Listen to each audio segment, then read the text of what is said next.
Интервјуто за работа е првата директна средба помеѓу потенцијалниот работник и работодавецот, каде што се гради првиот впечаток и се оценува меѓусебната соодветност. Во текот на интервјуто, неретко се поставуваат и прашања кои навлегуваат во личната сфера.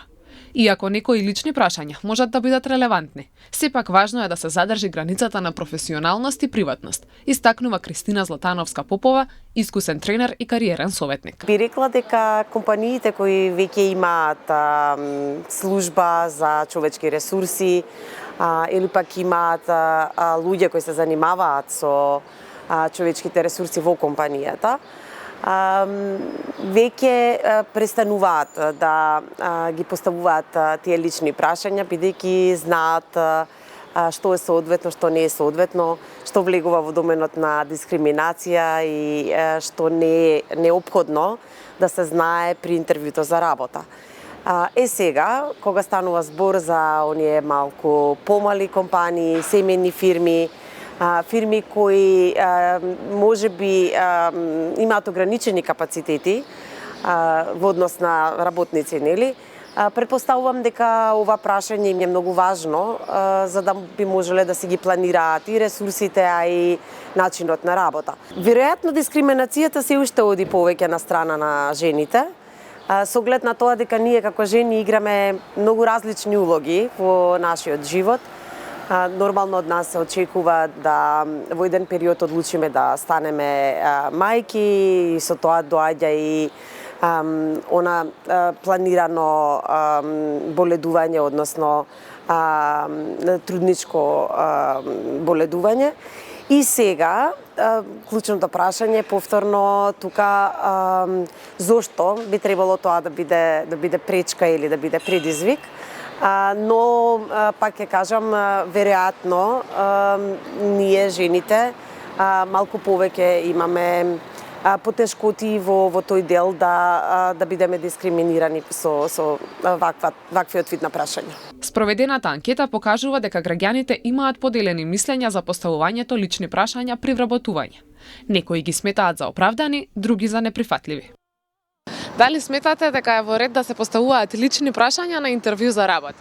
Не, мислам дека треба да се поставуваат само прашања кои што имаат врска со работата. Лични прашања мислам дека не е во ред да се поставуваат. Јас мислам дека не е во ред. Не е во ред. Зависи до кој степен на лични прашања. Многу интимни прашања, веќе се нарушување на интимна сфера, ама до некаде, на пример, што правите во слободно време, дали имате фамилија, каде сте работеле преходно, мислам дека е сепак во ред, зашто треба и тој што ви прави интервју да ве запознае како личност. А дали сметаш дека повеќе на машки или на женски им се поставува? Мислам дека повеќе им се поставуваат на женските. Али не знам, не сум сигурен, искрено не сум бил на интервју за работа одамна, така да не знам. Еднакво. Мислам подеднакво.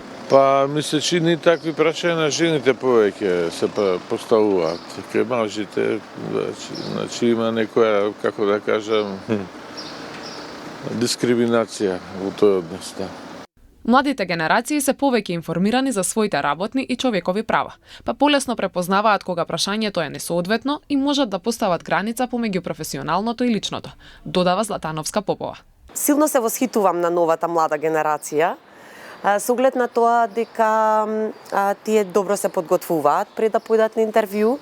За среќа сега постојат многу обуки, што онлайн, што во живо се организират и тука кај нас во Македонија, но исто така постојат и многу видеа на социјалните мрежи каде што младите можат да ги најдат советите како најдобро да се представат на интервју, кои се најдобрите соодветни одговори за одредени прашања, кои прашања се целосно неприкладни, да речеме, за интервју. И во таа ситуација, јас би рекла дека младата генерација е многу поодважна да ги постави уште веднаш своите граници.